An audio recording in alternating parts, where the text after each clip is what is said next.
विश्वास हमको एक ही बार मिलता है और यदि हम इस विश्वास को लेकर सतर्क नहीं है, गंभीर नहीं है, तो अवश्य ये विश्वास खोया भी जा सकता है। भले ही हमको ये विश्वास परमेश्वर की ओर से मिला। देखिए, कोई भी गिफ्ट हो, गिफ्ट परमेश्वर हमें देते हैं। उस गिफ्ट को हम किस प्रकार से रखते हैं, उस गिफ्ट की रखवाली हम कैसे करते हैं, ये तो हमारे हाथ में है। वो इसलिए क्योंकि हम जिस संसार में रह रहे हैं, याद रखिएगा, हमारे पास अभी भी वो सुइच्छा नाम की ताकत या आज़ादी अभी भी हमारे पास है। भले ही हम विश्वासी हैं, भले ही हम परमेश्वर के संतान हैं, यीशु मसीह पर विश्वास करके हम परमेश्वर के बेटे और बेटियां बन चुके हैं, लेकिन वो सुइच्छा की ताकत अभी भी हमारे पास है, जिसके मदद से हम चुनाव कर सकते हैं, जिसकी मदद से हम चुन सकते हैं हमें क्या चाहिए और या क्या नहीं चाहिए।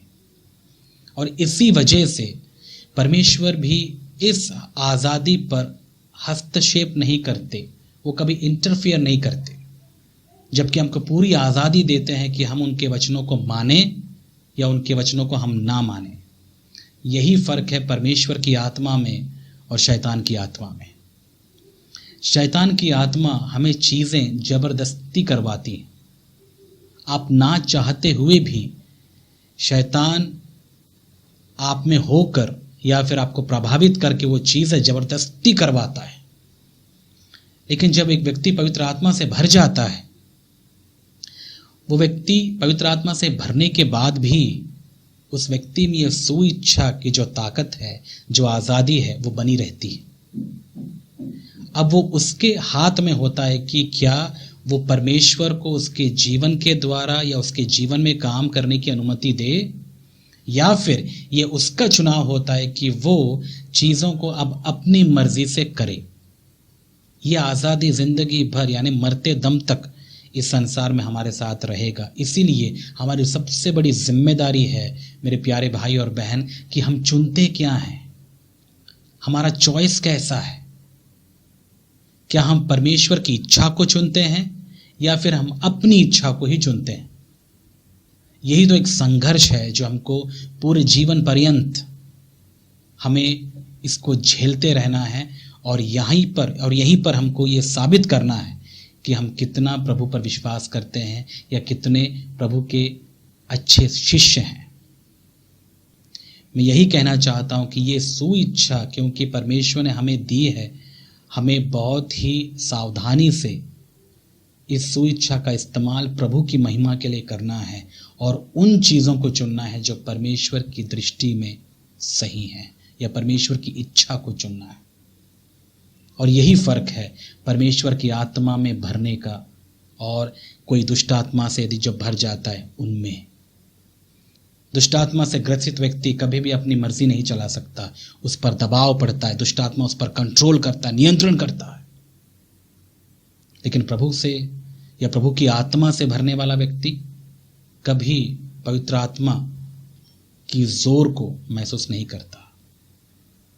परमेश्वर की आत्मा एक सभ्य आत्मा है, मैंने कई बार आपको समझाया है। इसलिए आज के समय के इन पवित्र आत्मा के नाम से होने वाले धोखे पर आप थोड़ा सावधानी बरतिए, नहीं तो आप आराम से धोखा खा जाएंगे। आपको पता ही नहीं चलेगा कि वो पवित्र आत्मा था या कोई और आत्मा थी। समझ में आ रहा है मेरे प्यारे भाई और बहन? तो इसीलिए हमें चुनना है क्या? परमेश्वर की इच्छा को। तभी हम प्रभु के वचन में या प्रभु के ज्ञान में हम बढ़ पाएंगे। अपने विश्वास की रखवाली करो जो कि केवल एक बार हमें प्राप्त हुआ है और ये भी गिफ्ट है।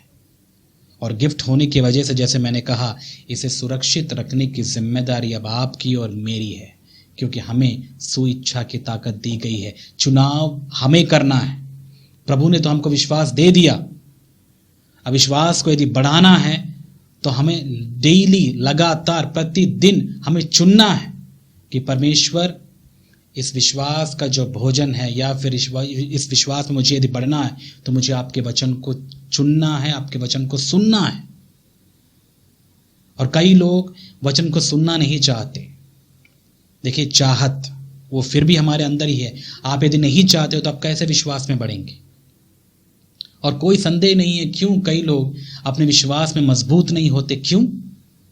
क्योंकि ये परमेश्वर के वचन को सुनते ही नहीं है, सुनना ही नहीं चाहते हैं, सुइच्छा का दुरुपयोग करते हैं। सुइच्छा का इस्तेमाल कैसे करना चाहिए आपको?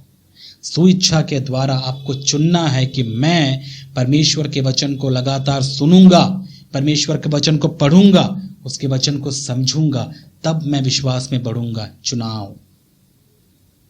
लेकिन आज इतने कमजोर विश्वासी लगते हैं कि वे हमेशा क्या चाहते हैं कि वे अपना पूरा समय, अपना ज़्यादा से ज़्यादा समय इन संसार में और सांसारिक बातों को वे चुनने में अपना टाइम वेस्ट कर देते हैं। और क्योंकि ये बातें करना चाहते हैं, वे विश्वास में बढ़ नहीं पाते।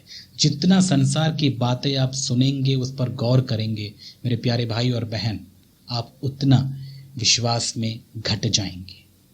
आपका विश्वास कम होता चला जाएगा। और कम होने का मतलब है एक दिन आप अविश्वास की अवस्था में या परिस्थिति में आप आ जाओगे। उसके बाद क्या? उसके बाद क्या करेंगे आप? और आपकी जो सबसे बड़ी संपत्ति थी, जो आपका विश्वास था यीशु मसीह पर, यदि यही कम हो गया, यही छिन गया, तो आप काहे के मसीह रहे फिर? अब तो कंगाल हो गए, आपके पास कुछ रहा ही नहीं। बताइए, एक विश्वासी के पास सबसे बड़ी संपत्ति क्या है? उसका विश्वास ही तो है, जो कि उसे परमेश्वर ने भेंट के रूप में, गिफ्ट के रूप में दिया है। और इस विश्वास की रखवाली यदि आप इस संसार के सोने चांदी और हीरे जवाहरात से बढ़कर नहीं करते, तो मैं कह सकता हूं आप बहुत बड़े बेवकूफ हैं। इसलिए बेवकूफ मत बनिए, अपनी विश्वास की कीमत को समझिए। ये विश्वास प्रभु यीशु मसीह के उस क्रूस पर बलिदान करने के द्वारा हमें प्राप्त हुआ है। एक व्यक्ति ने इसकी कीमत चुकाई, किसी ने बलिदान किया है, किसी ने अपना शरीर परमेश्वर की इच्छा के लिए अर्पित किया है, तब कहीं जाकर परमेश्वर के द्वारा आज हमें यह विश्वास प्राप्त हुआ है। अब सोच के देखिए, इतना बहुमूल्य विश्वास जो हमें प्राप्त हुआ यीशु मसीह के द्वारा, इसको यदि हम प्रॉपरली यानी सही तरीके से इसकी रखवाली ना करें, और यदि हम सुइच्छा के द्वारा परमेश्वर के वचन को सुनते हुए इस विश्वास की बढ़ोतरी ना करें, तो अवश्य मैं आपसे कह सकता हूं कुछ ही दिनों में शैतान कामयाब हो जाएगा, आपके विश्वास को छीन लेगा संसारिक बातों में आपको फंसाकर। और ऐसा कई लोगों के साथ में शैतान कर चुका है। आपने कभी गौर किया होगा, आपके आसपास के लोगों को देखिए, अपने कलीसिया वालों को देखिए आप, कि कितने लोग एक समय में आपके पास आते थे, आपके साथ बैठते थे, मसीह कहलाते थे, लेकिन आज बहुत सारी कलीसियाएं खाली हैं। क्यों?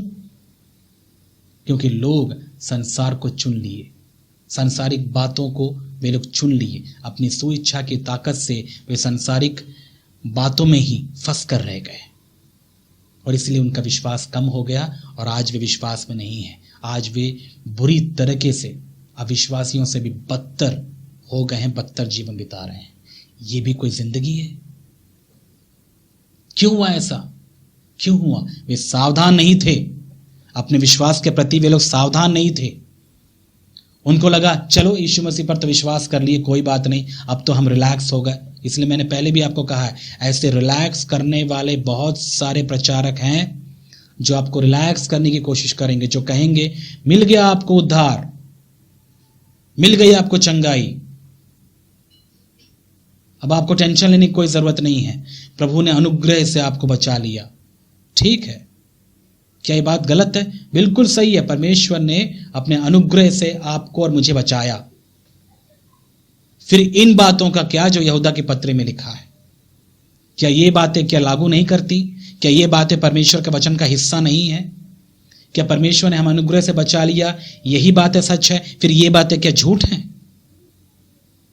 परमेश्वर ने अनुग्रह से बचाया जरूर है, परमेश्वर ने अपने अनुग्रह के द्वारा हमें विश्वास प्रदान किया जरूर है, लेकिन याद रखिएगा आप स्वर्ग में नहीं गए, अभी भी आप संसार में जी रहे हैं, और इस संसार में आपको प्रलोभन आएंगे, परीक्षाएं आएंगी, दुख तकलीफ आएंगे, एक खिंचाव आपको महसूस होगा इस संसार के प्रति। ये सब कुछ होगा और इस परिस्थिति में ही आप अपने विश्वास के साथ, आप कितने विश्वास में हैं, कितने मजबूत हैं, आप कितना प्रभु से प्रेम रखते हैं, ये आपको साबित करना होगा।